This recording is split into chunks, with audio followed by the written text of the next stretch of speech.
How to cancel Now.tv subscription. Hello everyone, welcome back to our channel. Now let's get started.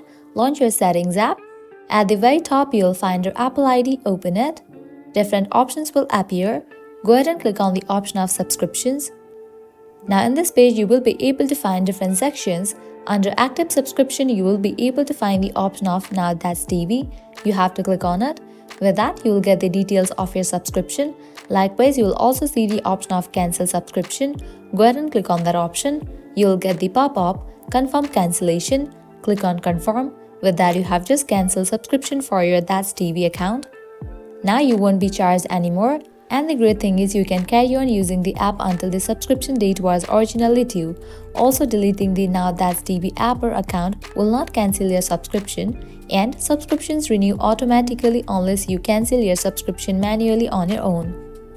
As of right now, I don't have any ongoing subscription, so it is showing nothing in this page, but in the case you do have subscription, it will appear in this page, and by following the steps, you will be able to cancel the subscription. Well, this is how you can cancel Now That's TV subscription. At the end, if you guys find this video helpful, don't forget to like, share and subscribe to our channel. Thank you.